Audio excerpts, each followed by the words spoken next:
Dan pemirsa, kita lanjutkan dialog bersama Pak Dian. Pak Dian, sebagai duta besar yang pernah bertugas di Iran pada periode 2012-2016, dalam pengamatan Anda Pak, bagaimana biasanya respon militer Iran dalam hal ini menanggapi upaya pemblokadaan Selat Hormuz oleh Amerika Serikat? Anda menilai seperti apa?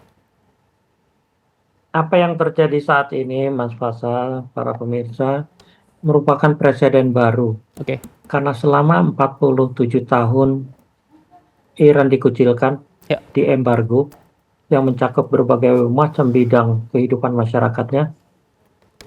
Iran tetap bertahan, tetap survive, dan belum pernah ada kejadian seperti ini, yaitu serangan langsung terhadap teritorial dia secara mendadak oleh yang namanya Amerika dan Israel, dan kali ini bahkan dibantu oleh sekutu-sekutu muslimnya di kawasan Teluk Persia. Ini baru presiden pertama.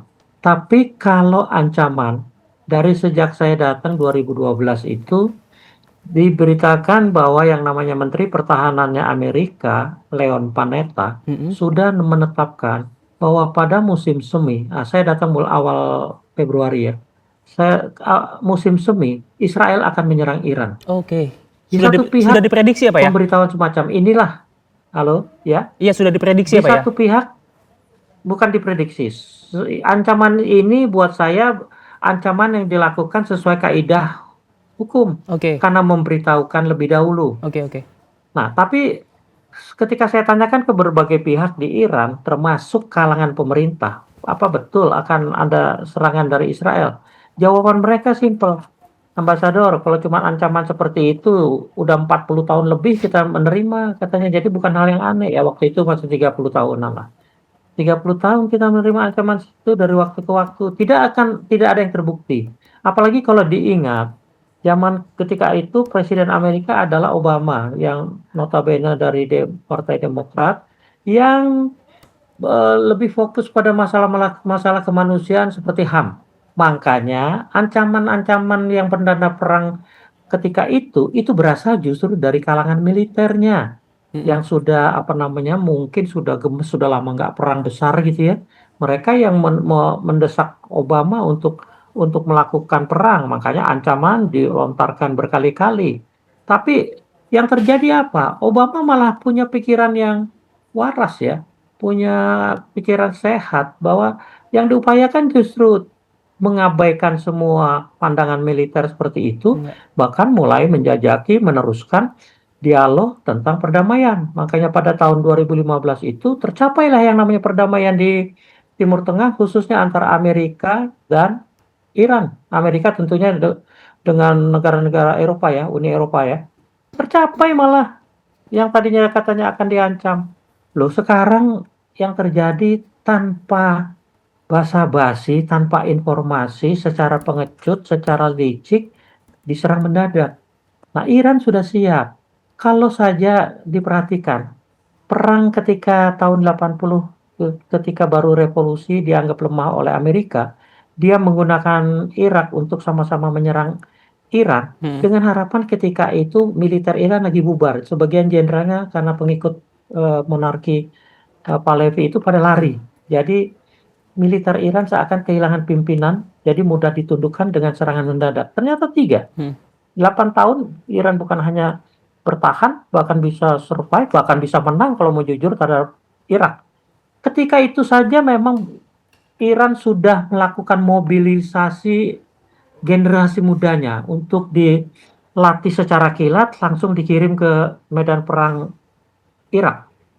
Nah, apa yang terjadi sekarang? Apakah Iran panik dengan ancaman yang sudah bukan ancaman lagi ya, dengan serangan mendadak yang bertubi-tubi dan brutal, tidak berperi kemanusiaan ini, karena anak-anak pun jadi sasarannya Amerika dan Israel? Apakah Iran panik kemudian mobilisasi?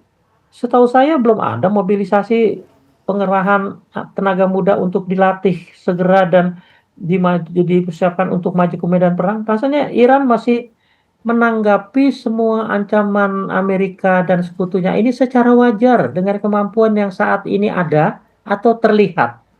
Nah, kalau kita bicara kemampuan yang tidak terlihat, Amerika dan Israel sudah mengalami apa yang dirasakan.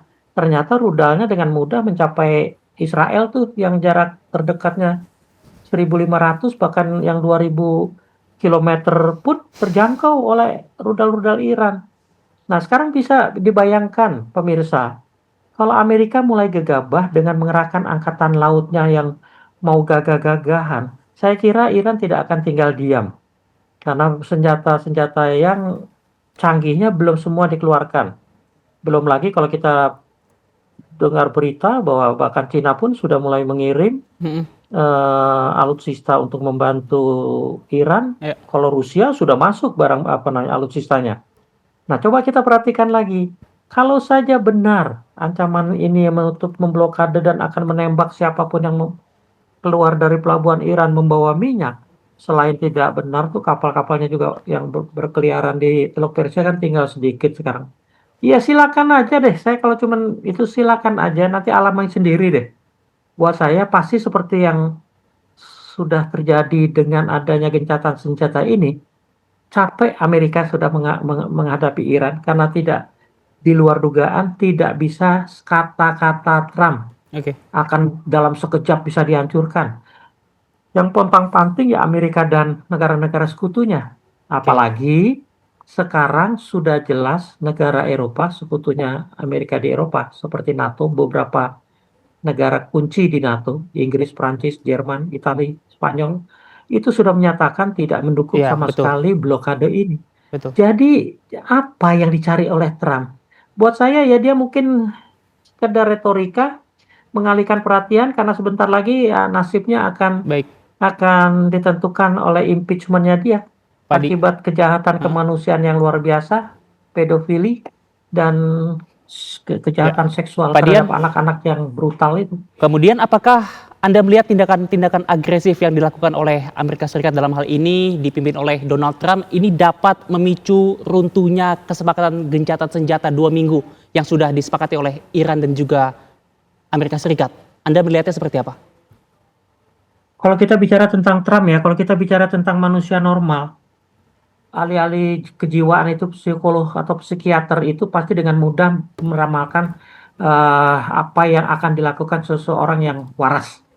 Tapi tanyakan kepada ahli-ahli kejiwaan, meramalkan, memprediksi apa yang dilakukan orang tidak waras itu jauh lebih sulit, bahkan mungkin tidak mungkin. Jadi kalau ditanya apakah Trump akan melakukan serangan ini setelah gencatan selesai, buat saya ya bisa saja namanya juga orang sakit jiwa. Tapi saya yakin konstituen dalam negeri Amerika sendiri sudah menolak, Oke. jutaan rakyatnya menolak, Kongres menolak, semua menolak, dan buat saya yang penting, dengan banyaknya anggota timnya Trump yang baru, saya pikir mereka jauh lebih waras daripada pendahulunya yang sebenarnya waras tapi dipecat oleh Trump. Jadi saya kira tidak terlalu masalah apakah Trump akan melakukan serangan. Kalau saya sebagai diplomat dengan latar belakang saya tetap berkeyakinan bahwa bahkan gencatan senjata pun mungkin diperpanjang. Oke, oke. Jadi Pak, dibanding mendekati deeskalasi bisa dikatakan ini justru malah dapat mengawali konflik yang lebih besar ya Pak ya? Tadi saya bilang, meramalkan seorang Trump tidak mungkin bisa, tapi sebagai diplomat, saya berkeyakinan yang terjadi adalah deeskalasi dengan perpanjangan gencatan senjata. Sampai sampai Amerika khususnya Trump merasa kekuatan laut yang diharapkan datang dari pengerahan baru dari Pasifik atau dari Laut Tengah yang ternyata tidak bisa melewati Suez karena tidak dikasih izin Mhm. dan akan menghadapi masalah di Selat Bab el Mandeb yang dikuasai oleh Houthi. Jadi pengerahan angkatan laut dari Laut Tengah pun harus muter ke ujung Iya. Afrika. Buat saya ini akan memakan waktu untuk sampai di Laut Hindia di depan Selat Hormuz. Ini pun mungkin akan jadi pertimbangan para jenderalnya untuk memperpanjang gencatan senjata kalau memang Trump masih nekat akan mengerahkan angkatan laut, artinya menggunakan kekerasan militer angkatan lautnya dalam rangka mencegah kapal-kapal yang keluar dari Teluk Persia melalui Hormuz. Jadi saya kira masih akan sangat mungkin Baik. diperpanjang gencatan senjatanya ketimbang gegabah melakukan serangan ketika kekuatannya Baik. belum penuh terkumpul di Samudra India. Baik, Pak Dian Wiringjurit, Dubes Republik Indonesia untuk Iran periode 2012-2016. Terima kasih Pak atas perspektif yang telah Anda berikan kepada TV One dan terima kasih sudah bergabung bersama kami. Sehat selalu Pak dan selamat melanjutkan aktivitas. Sama-sama, terima kasih Mas Fasal, terima kasih pemirsa, mudah-mudahan ada manfaatnya. Dan pemirsa Breaking News TV One masih akan kembali usai jeda dan akan dilanjutkan oleh rekan saya Celia Alexandra. Tetaplah bersama kami.